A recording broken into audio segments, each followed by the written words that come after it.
Hi there. Thank you very much for playing the Beginner's Guide. My name is Davey Reedon. I wrote The Stanley Parable, and while that game tells a pretty absurd story, today I'm going to tell you about a series of events that happened between 2008 and 2011. We're going to look at the games made by a friend of mine named Coda. Now, these games mean a lot to me. I met Coda in early 2009 at a time when I was really struggling with some personal stuff, and his work pointed me in a very powerful direction. I found it to be a good reference point for the kinds of creative works that I wanted to make. So just to start you off, this is, I think, the first game he ever made. It's a level for Counter-Strike. You can walk around here, by the way. And mostly it's just Coda learning the basics of building a 3D environment. But what I like is that even though he starts from the simple aesthetic of a desert town, he then scatters these colorful abstract blobs and impossible floating crates around the level. And of course, it destroys the illusion that this actually is a desert town, and instead this level becomes a kind of calling card from its creator. It's like a reminder that this video game was constructed by a real person. And it kind of makes you wonder, what was going through his head as he was building this? This is what I like about all of Coda's games. I mean, not that they're all fascinating as games, but that they are all going to give us access to their creator. I want us to see past the games themselves. I want to get to know who this human being really is. And that's exactly what we're going to do here. So, it's 2008, Coda starts making these games, and he never releases any of them. He doesn't put them onto the internet, he just makes them and then immediately abandons them, and they sit on his computer forever. And I think he really understood this image of himself as a recluse. At one point, he jokingly renamed his computer's recycling bin to Important Games Folder. So, you know, this was just how he worked. He tended to crank them out one after the other without even really pausing to try to understand what he had just made, until suddenly one day, he just stopped. In 2011, that was it. He made his last game, and then he hasn't made another one since. And that's why I've taken this opportunity to gather all of his work together, is because I find his games powerful and interesting, and I'd like this collection to reach him, to maybe encourage him to start creating again. And if the people like you who play this also happen to find his work interesting, then I'm sure it'll just send that much stronger of a message of encouragement to Coda. So thanks for joining me on this. If you have a particular interpretation that I haven't mentioned here, or if you just need to get in touch, you can email me at daveyWreden@gmail.com. Okay, that's about it for introduction. Let's take a look at Coda's first proper game. As each game is loading, I'll show you the date that it was completed. This first one was made in November 2008.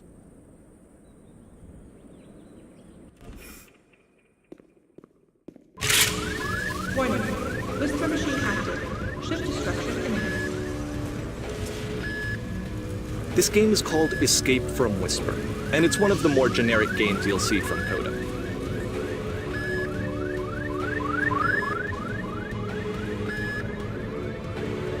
Security code breached. Hostile alien life form inbound. It kinda looks like this game was abandoned mid-development. For instance, you have this gun, which you'd think would indicate that there are supposed to be monsters or enemies somewhere, but then clearly there are no enemies anywhere. You can't even reload the gun when you run out of bullets. But ultimately we don't really know. Maybe Coda thought that actually it was complete the way that it is. And I think that we should talk about his games for what they are, rather than for what they're not. Enemy force neutralized. I love how you can see the bottom of the universe from this room.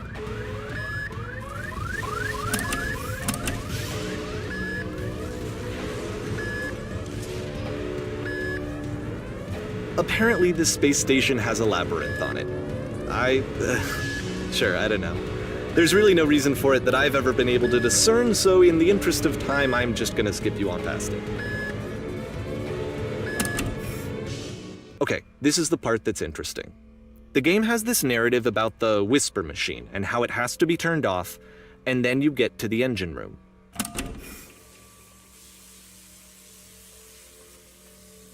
Hey, you there, in the engine room. You could save us all. That beam is powering the whisper machine. We could disrupt it by introducing a great enough heat signature. If your body could stop the beam. It's so much to ask, but for all of our lives, would you do it? Could you give yourself?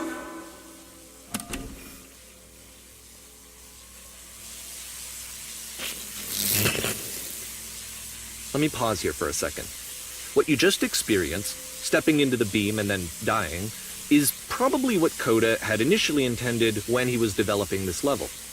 But when he first compiles and plays it, something goes wrong. There's a bug somewhere. And this is what happens instead.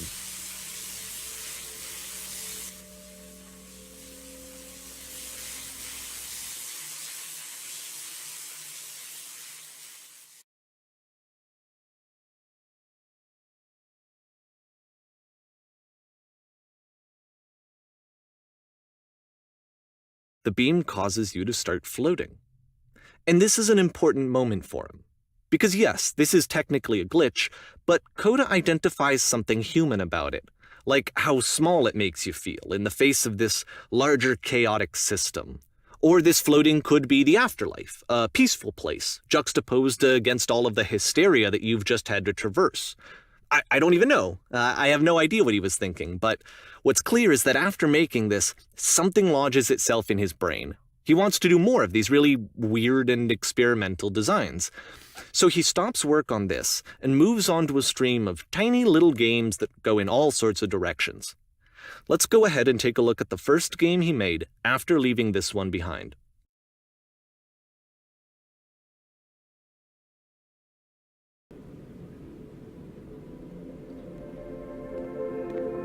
Yep, in this game you can only walk backwards.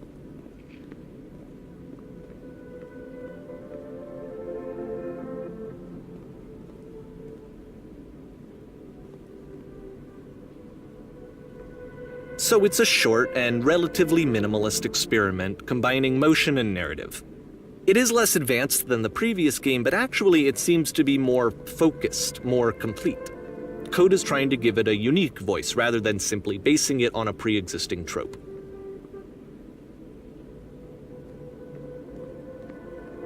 It's a short little thought, it says what it wants to say, and then it ends. Didn't need anything more than that. Which to me is why it works, because it gets out quick. Okay, next one.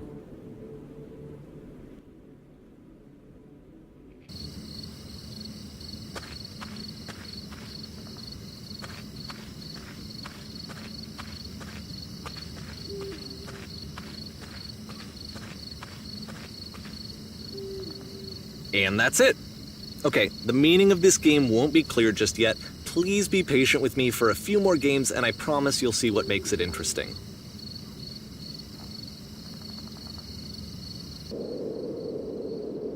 Oftentimes, Coda would put bizarre titles like this one at the start of his games.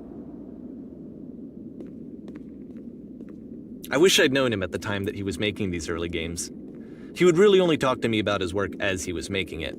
Once he stopped work on a game, that was it. It was dead to him. And I don't agree with that at all, but what are you gonna do?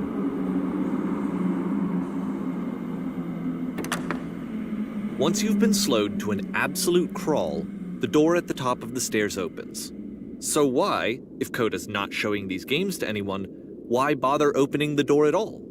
Well, to show you, I'm modifying the game here so that when you press the Use key on your gamepad, it'll bring you back up to full speed so you can enter the door for yourself.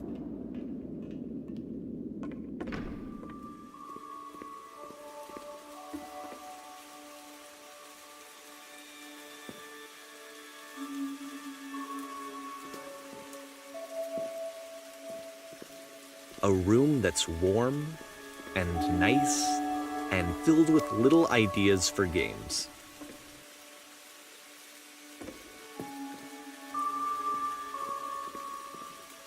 Coda would often tell me that he didn't mind if people thought of him as cold or distant.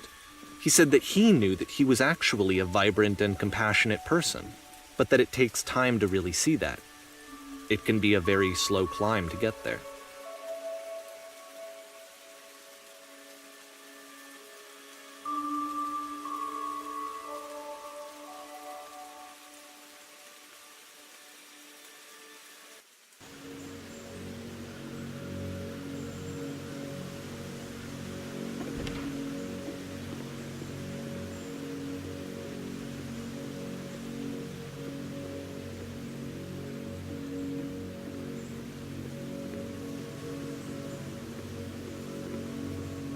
Well, this is new for Coda. It's an actual puzzle. Go ahead and see if you can solve it.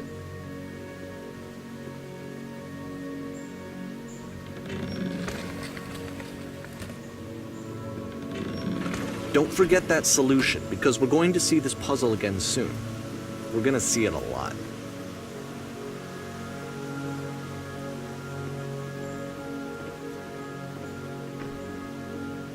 So that seems to be it, right? You walk down a corridor, you solve a puzzle, you get to the end. Simple enough.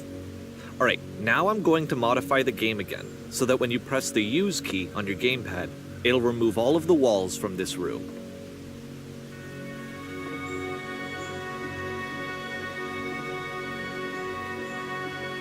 How about that? There was more to it than we had any way of knowing. I actually find it funny that this game comes after the Stairs game, since they essentially convey the opposite idea. So, in the Stairs game, a dull exterior concealed a rich interior. And then, in this level, a dull interior hides this fantastic outer world. Either way, I think that the point is the same, is that most of the time you don't get to know what you're missing, or even that you're missing anything. That's not your role as a player. So if your role here is not to understand, then what is it?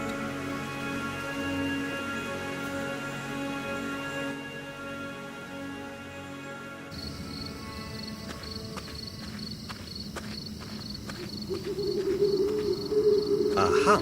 So, this, combined with the entering game from earlier, tells us that Coda believes his games are connected somehow. It could even be that the Stairs game and the puzzle game are literally connected in between this and the entering game. There's a bigger picture that all of his games are meant to play a role in. There's some larger meaning that we won't be able to grasp until we've seen all of them. And once we have, we can step back and start to understand what exactly that bigger picture is.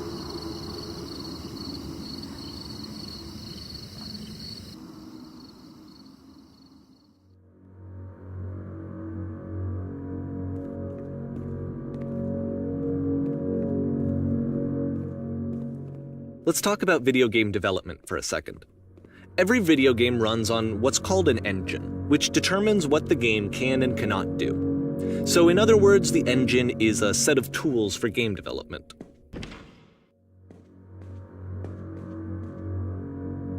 To make all of these games, Coda is using an engine called Source. Like all engines, Source has certain things that it does well, and it has certain things that it does poorly. One of the things that it does very well is boxy linear corridors. That's why so many of Coda's games are set in these large, flat, empty rooms, is just because he's working with what the engine does well. The tools available to the creator shape what kinds of creative work they're going to end up making. You might consider paying attention to the architecture in Coda's games, to notice how they seem to stem from an engine that's very good at producing linear, boxy corridors.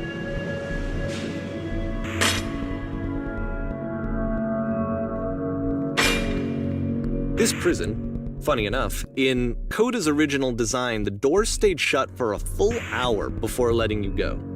If you don't mind, I think we're gonna skip that. This is something that he and I used to argue about a lot. You know, whether a game ought to actually be playable, whether it means anything if no one can get through it. And I would always defend that, you know, all this work goes into the game, why not make it playable and accessible? And so we just got into heated arguments over it, and there was one time that after one of these conversations, he went home, and a day or two later, he sent me a zip file entitled Playable Games that was full of hundreds of individual games, each of which was just an empty box that you walked around in and nothing else. Believe me, I played every single one of those just to find out if there was like a gag hidden somewhere. There wasn't.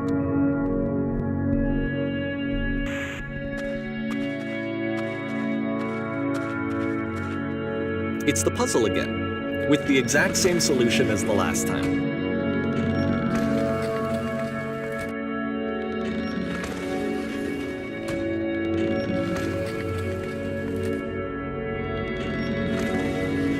There's still no clear indication of what makes this puzzle so special that Coda is going to return to it over and over. But I promise I'll share with you my interpretation very shortly.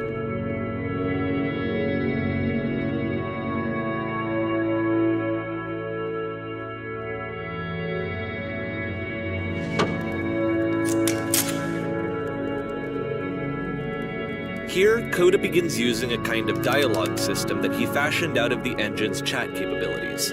Use the buttons on your gamepad to respond.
And so we make one last descent down to the final floor of the level.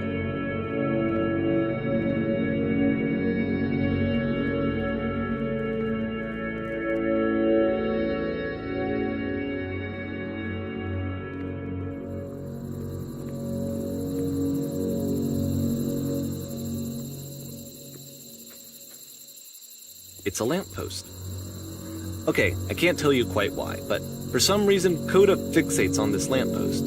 It's going to appear at the end of every single one of his games from here on out. I'll tell you what I think.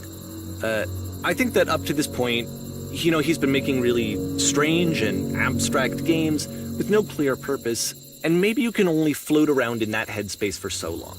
Because now he wants something to hold on to. He wants a reference point. He wants the work to be leading to something. He wants a destination, which is what this lamppost is. It's a destination. We're going to see it in the work as well. His games are just going to become a lot more cohesive, a lot more fully developed, with more of a clear idea behind them. And as we go, that idea will get clearer and clearer and clearer.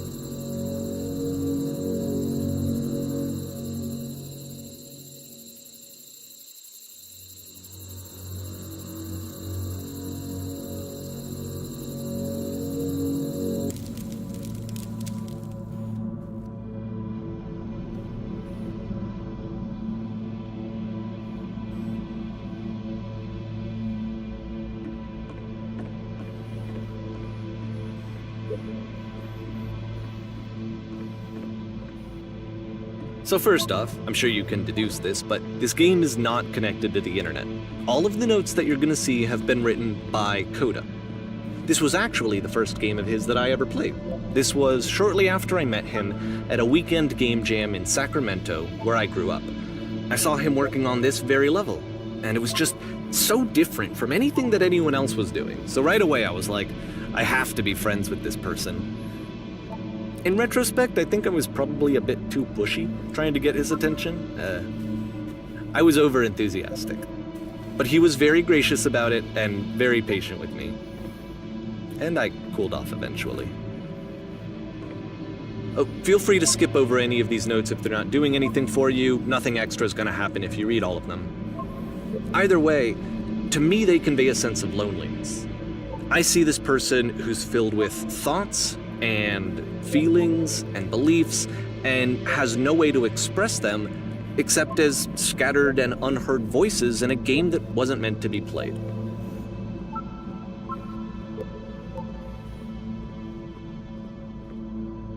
But it's ironic, isn't it, that in playing this game and seeing how alone Coda often felt, that we get to know him better and actually kind of connect with him. And I have to be honest with you, this idea is really seductive to me. That I could just play someone's game and see the voices in their head and get to know them better and have to do less of the messy in-person socializing. I could just get to know you through your work. I think this is why I always liked Coda's games so much, is because it felt like they let me have that connection. I felt as though he was inviting me personally into his world. And then I feel less lonely too.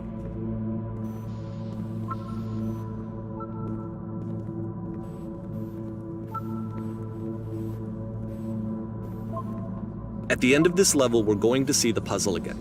And here, I'll tell you what I think the puzzle means. Each of these games represents an idea that was on Coda's mind at the time that he was making it. And the puzzle is a way of closing the door on a previous chapter of his life before moving on to the next one. In each of his games, after exploring a theme that, he might find difficult, Coda can then place this puzzle that he knows has a reliable solution, he understands exactly how it works, and so it gives him a simple mechanism for moving on. And because there's this dark area between the doors, a space between spaces, before you move on, you get to pause. Just for a moment, a few seconds to reflect on and let go of the events that led you here. To step back and connect the pieces together. To grasp at that elusive bigger picture.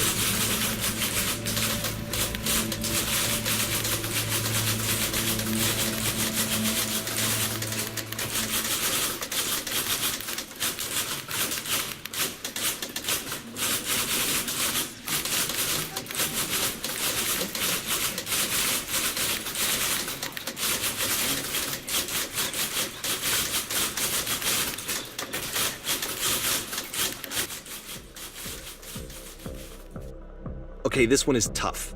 It's gonna kind of just spin its own wheels for a few minutes. Hang with it.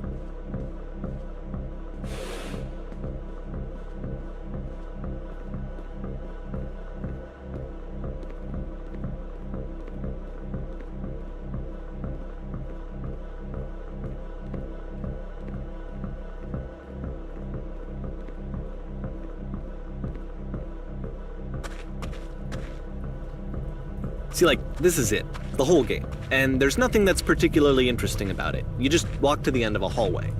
Except, for some reason, Coda gets really fixated on this prison that has all of this modern furniture. And I don't know why, but he decides he needs to revisit this prison. He's gonna start over, use the same assets, turn it into something else. Okay, cool, here's version 2.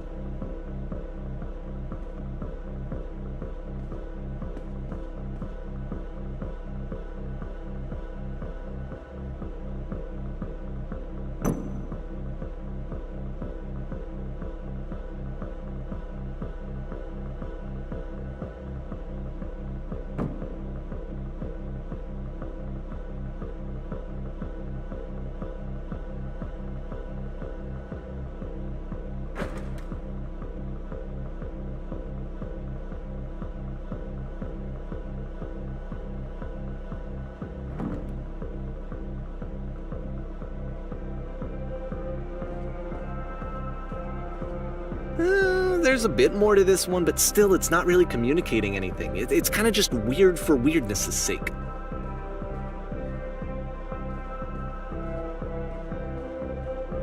So okay, he throws it out and starts over.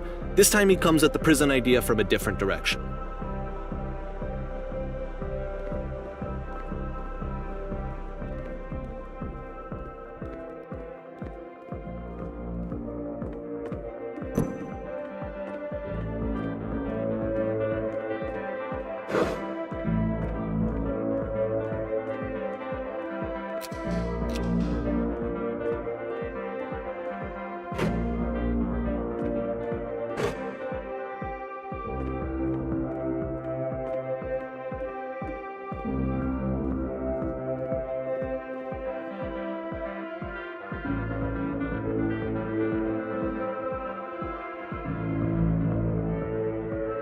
And of course, now the table is gone and you can't begin the chain of events to escape. Here's a version where there are no bars, but you can't actually get to the well. And then a version where the inside of the prison is the outside and the outside is the inside. Let me just blink you real quick through a few more of these. I mean, he really unloaded on this prison idea. There's nearly a dozen of them. Personally, I think it's awful to watch this, to see a person basically unraveling through their work. And for what? Like, at what point do you just go, maybe there are game ideas other than this prison that I could be working on? But Coda doesn't have that voice telling you to stop, that particular mechanism of defense against yourself. Without it, you just spiral. And so he keeps going and going and going and going and going, and then he hits on something. And he likes it. And that's it. He's done. He stops making prisons. This is the very last version of the prison game that he created. And the reason I think it works is that the prison is not actually in it.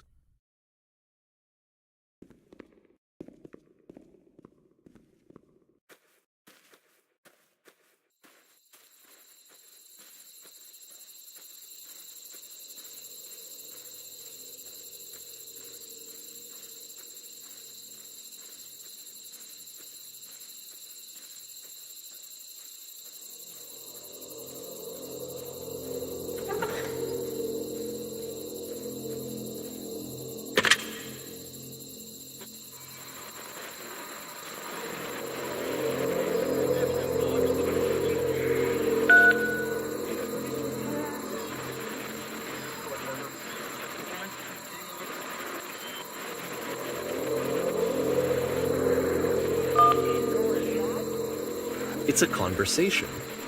And so this is what Coda wants, is to be able to talk to someone, to share what's on his mind, and to get some good advice from someone who knows. But the irony is that even in this scenario, you're still talking to yourself. You know, all of these games so far are Coda talking to himself.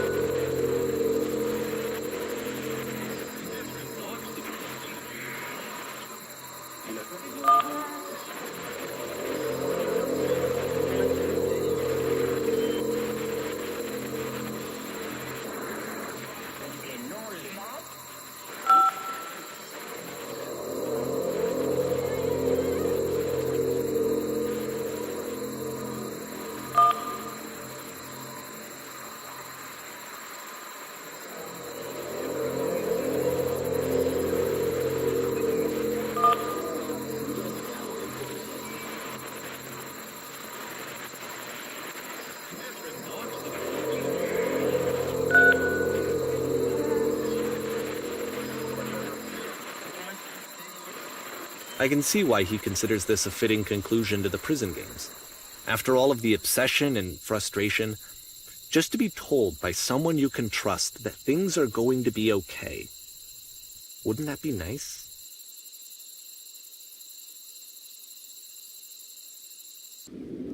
So what would it look like if Coda wanted to make a game about talking to someone other than himself?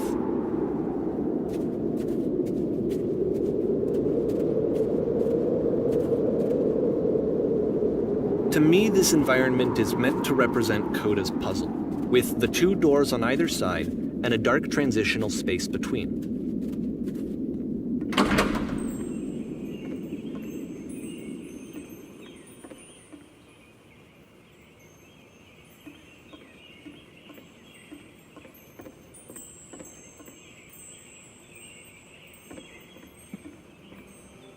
You'll notice that the quality of the art is a step up from previous games, including this new and improved chat system, which he started using from this point on. From here on out, he begins putting much more effort into the visual polish of his work, and this particular game took 2 months to create as a result.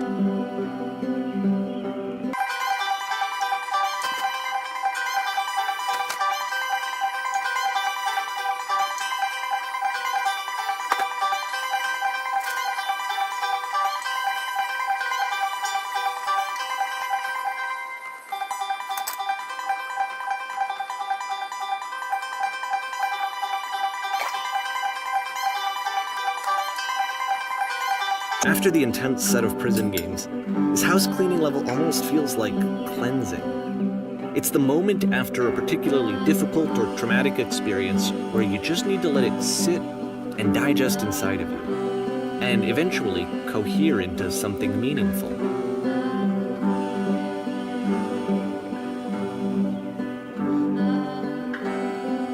know that Coda really liked this game. Of all of his work, actually, this was the only one that he called me up to ask me to come over and look at it. This was during a period of a few months where he was like grossly happy all the time, just walked around with a constant smile on his face.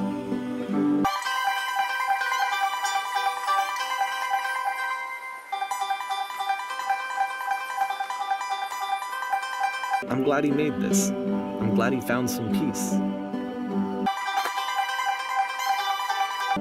But, of course, it can't last. The music stops, your companion is gone, it's time to leave. The door at the top of the hill is now open as well. Again, you can't stay in the dark space for too long. You just can't. You have to keep moving. It's how you stay alive.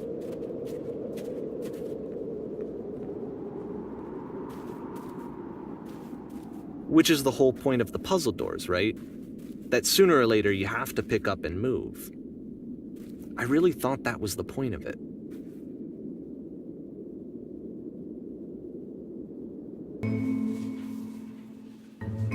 This one gets a bit goofy.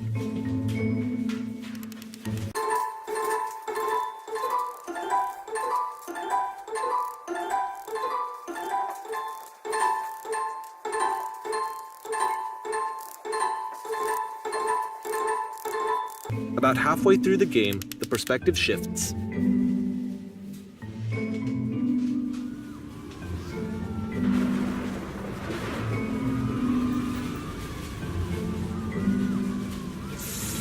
And you play as the teacher.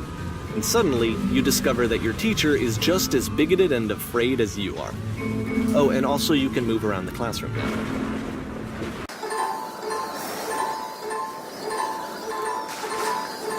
I fell pretty hard for this one. I feel like it's one of the most relatable experiences that you can have. To assume that some other person is perfect and totally fulfilled in every way, and completely miss all of the little flaws that make them painfully human. I think about this game a lot these days.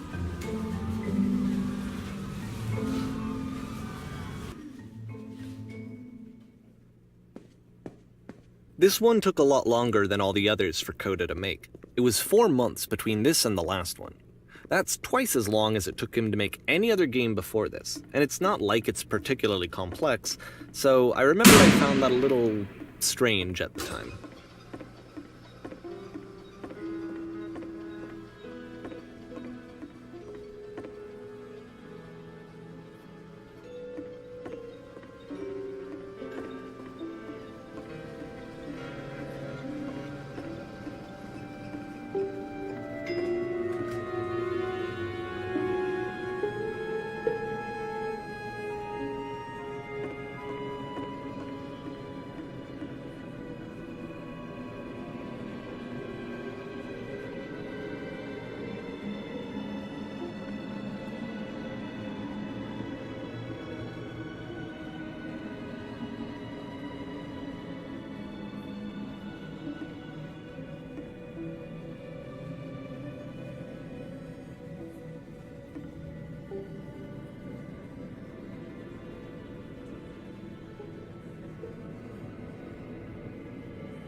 The game ends with this eerie premonition of what's going to happen next in Coda's life. The solution to social anxiety, to fears of having to perform and having to chase success, the answer for Coda is to withdraw, to hide himself away. Which is what leads to scenarios like the stairs that slowed you down several games ago, where it just becomes harder and harder to access Coda's inner landscape because he keeps retreating. He just keeps backing away from possible connections to anyone other than himself. And to be honest, I didn't consider it very healthy when I first played this game. You know, it looked to me like he was trying to justify the idea of just disconnecting yourself from the world. And that wasn't what I wanted for him or for his games. Because I feel like a lot of his games are inviting me to connect with this person, to bring him closer. But what can you do? After this, Coda went off and took another 5 months to make a new game.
Like I said, I was getting concerned.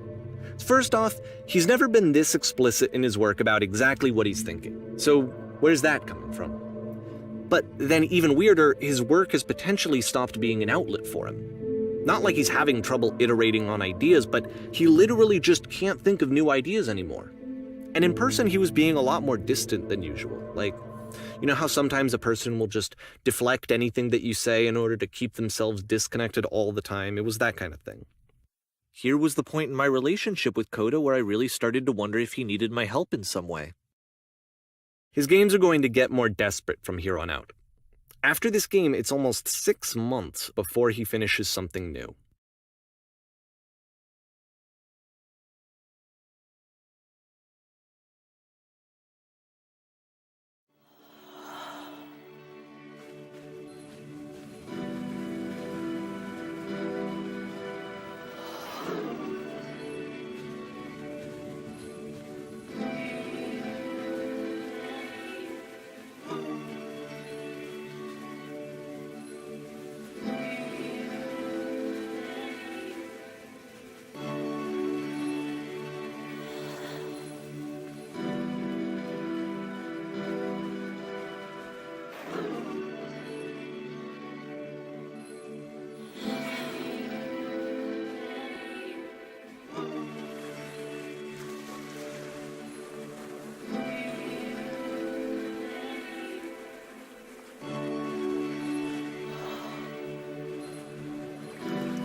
If the last game featured Coda talking explicitly about his creative frustrations, this one turns it up to 11.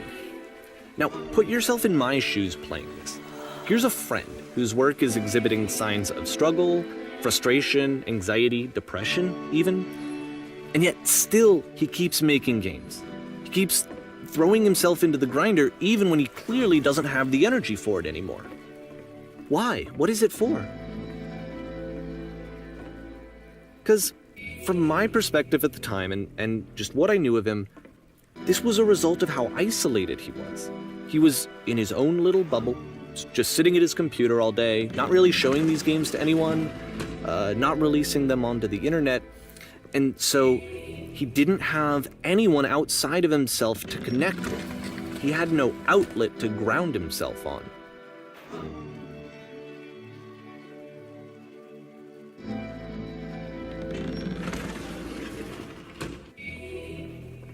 You can't talk yourself out of loneliness. It doesn't work that way. You can't be the one writing both the questions and the answers. Then there's no movement. Then there's no circulation. If all of your anxieties are being channeled into your work, then if the work ever fails, you have no backup and you're just going to crash.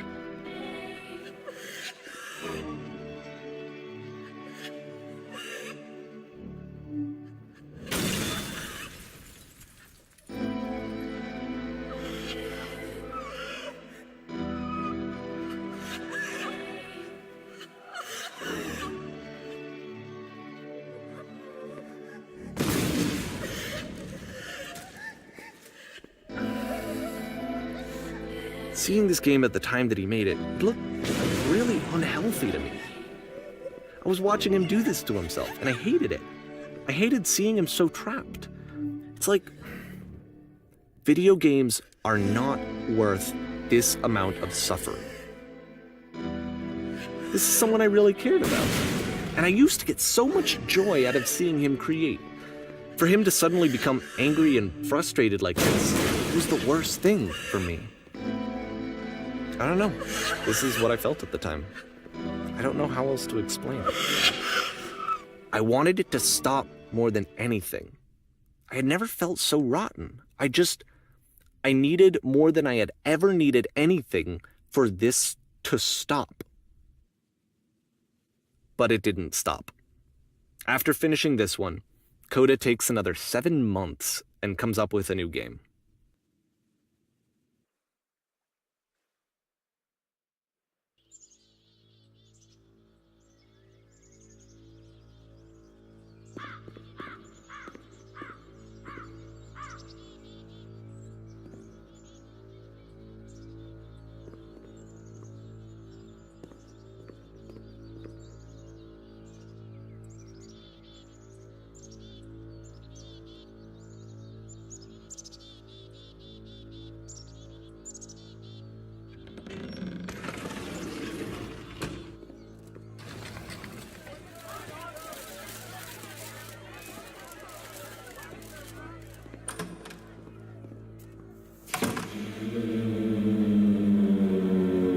And of course, it's the machine.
So now the work is becoming self-destructive.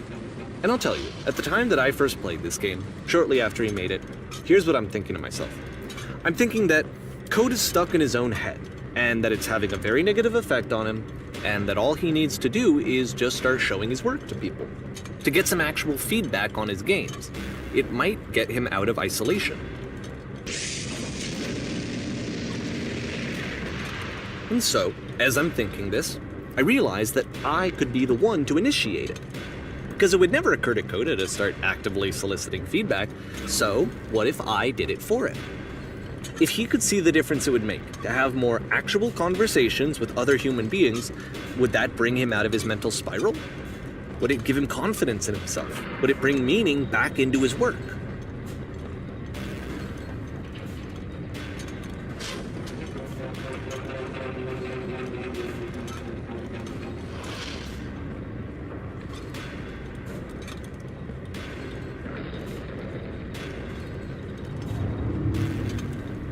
So I started showing Coda's work to people. I took this one, and the islands which you just played, the theater, the notes, the house cleaning game, and some of the prison escape games. I brought them to people that I knew and trusted. I asked their opinions. And the great part is that they really loved his games. You know, the point of it all was just to give him some external reference point, but they genuinely loved his work. There was nothing for him to be afraid of.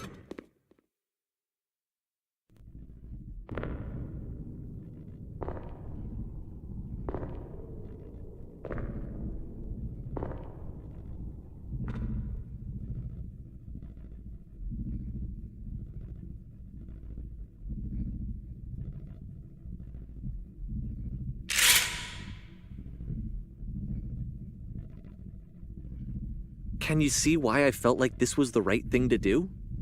Because it's the thing that I always feel like I need, to be told that my work is good, that I am good. When someone really connects with a thing that I've made, when they see themselves purely in my work, there's nothing that feels better. And I got to give that very same feeling to my friend. I did something... I really felt like I'd done something good, like I was a good person. I felt like there was a friend who was in trouble and was unhappy and maybe didn't like themselves, and I could fix it. If I could give him this gift, maybe I could fix the problem. When they told me how much they enjoyed his games, it was the best feeling. It was the absolute best feeling. It made me feel so happy. So beautifully, beautifully happy.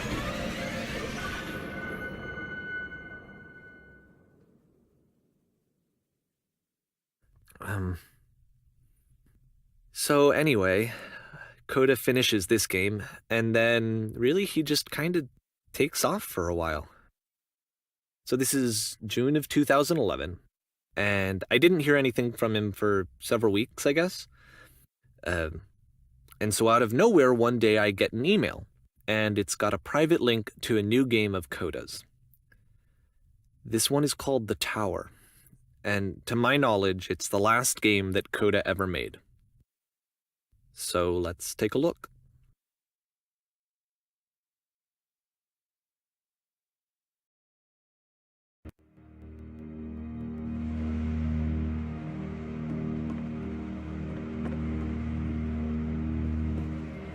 And this is where I have trouble saying anything meaningful about Coda's work.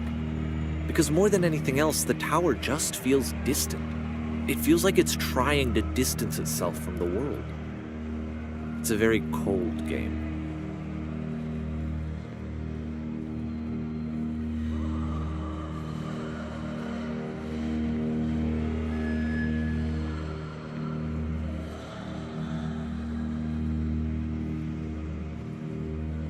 This room actually has a maze in it. Except that all the walls of the maze are invisible. And then every time you touch one of the walls, there's this awful flashing and noise, so the experience is really miserable. The game goes beyond not being meant to be played, it actually seems to despise the player for trying to play it at all. But I do want to show you the rest of the level, so when you're ready to continue, press the Use key on your gamepad, and I'll put a bridge over the maze.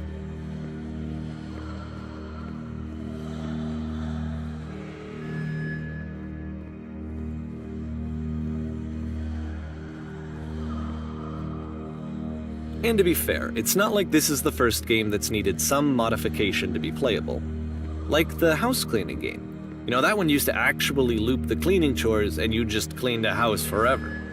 I had to cut it off so that you could exit the house and the game would actually end. But that game had an idea that it was actually trying to communicate.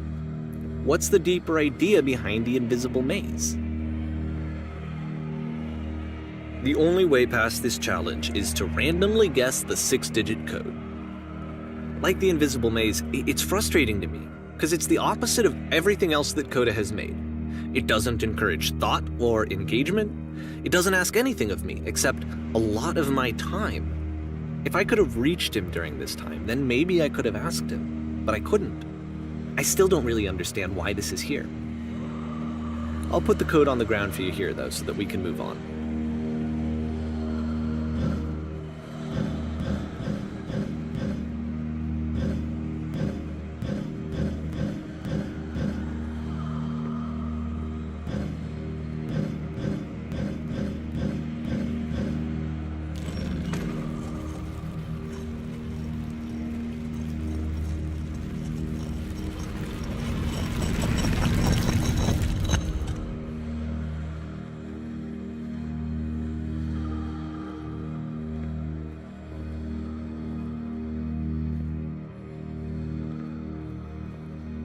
The switch to open this door is actually on the other side of the door, meaning that it's literally impossible to solve from this side.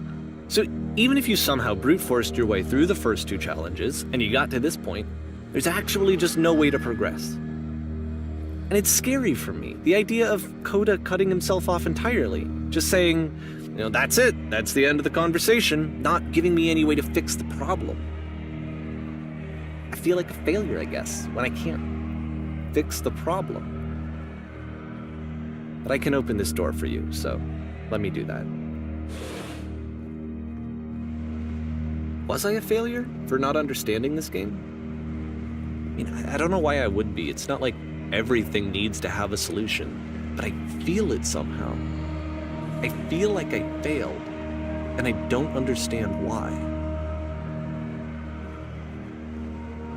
I remember, it's June of 2011, I'm playing this for the very first time, and as I'm playing, I'm thinking to myself, I don't know this person. I have no idea who this person is.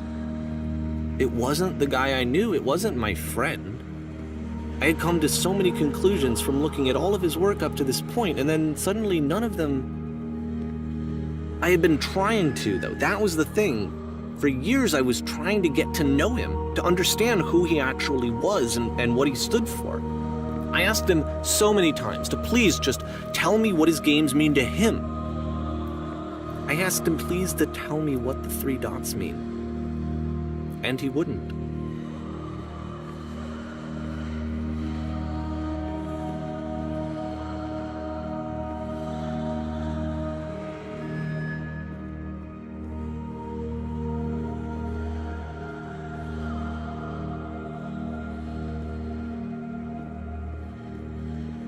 I just felt so strongly that if I could have connected with him, that if I could have somehow made his work my own, that I would finally be once and for all happy. It was that I needed to see myself in someone else. I needed to be someone other than me. But he stopped and left, and it felt somehow like I had failed.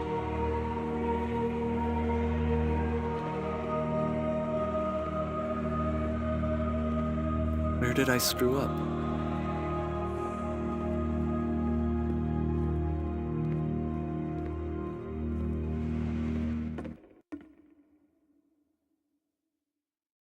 I'm the reason that you stopped making games, aren't I? It's because of what I did. I poisoned it for you. I don't think I ever told you this, but when I took your work and I was showing it to people, it actually felt... It felt as though I were responsible for something important and valuable. And the people who played them, they treated me like I was important. They really listened and cared about what I had to say. Even though I was showing your work, I felt good about myself. Finally. For a moment, while I had that, I liked myself. And then you stopped, and I didn't have anything left to show people. I just had to be with myself. And as soon as that happened, there was no feeling at all. Nothing. Less than nothing. What does that mean?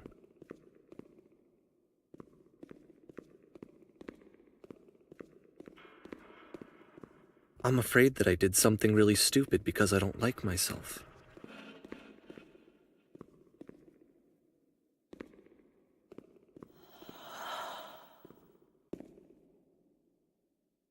That's why I'm releasing this collection of your work, is because I haven't been able to find any other way to reach you. I've tried everything. And so a part of me has hope that if I put this compilation out into the world, and if I put my name on it, that maybe enough people will play it so that it'll find its way to you, so that I can tell you that I'm sorry. I know I screwed up. If I apologize to you truly and deeply, will you start making games again? Please, I need to feel okay with myself again. And I always felt okay as long as I had your work to see myself in. I mean, is something wrong with me? Because I know that I did an awful thing, and I'm doing it again right now. Like, I'm showing people your work, but I can't stop myself from doing it. That's how badly I need to feel something again, like I'm an addict. There has to be something wrong with me. Can I apologize? What if I tell you I was wrong? Will that work? Will that fix it? I don't know. I don't think it will, but there's nothing else that I can do. Just tell me what you want. I'm sorry. I'm sorry. Please, start making games again. Please help me. Please give me some of whatever it is that makes you complete. I want whatever that wholeness is that you just summoned out of nothing and you put into your work. You were complete in some way that I never was. And I want to know how to be a good person. I want to know how not to hate myself. Please. I'm fading, and all I want is to know that I'm going to be okay.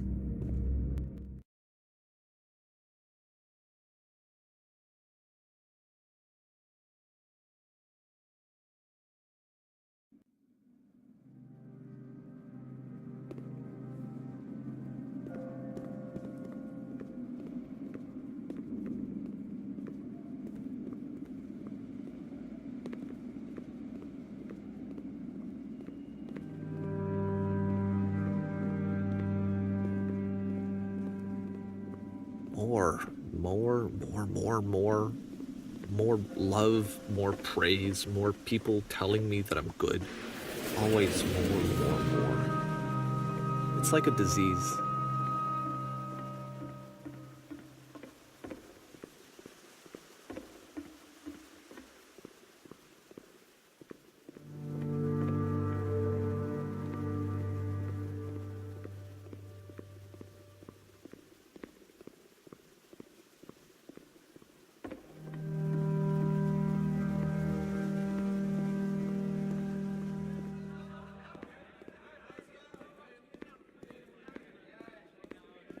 Solution.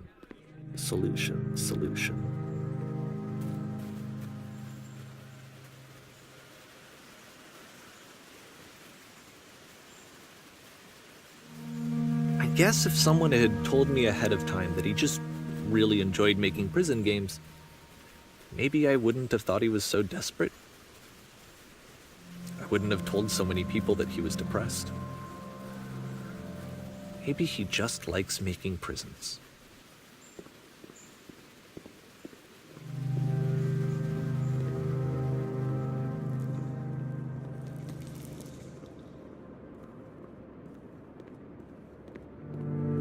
Even now, the disease is telling me to stop. Don't show people what a shitty person you are. They'll hate you.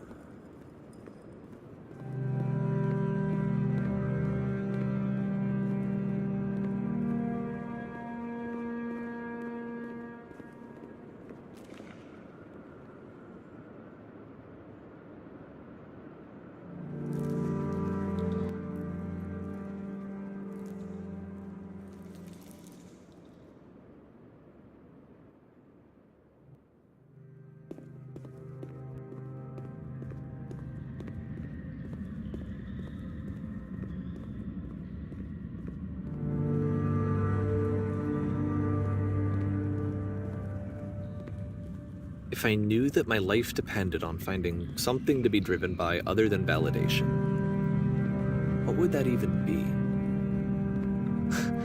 It's strange, but the thought of not being driven by external validation is unthinkable.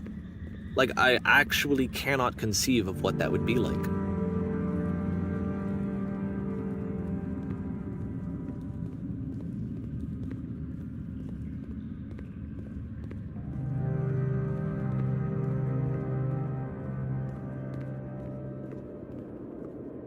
what now?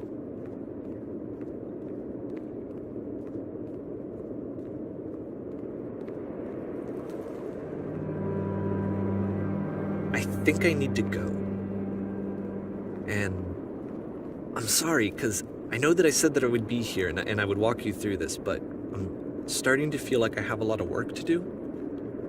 I have a lot that I need to make up for. And so I'm just gonna... Okay.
Turn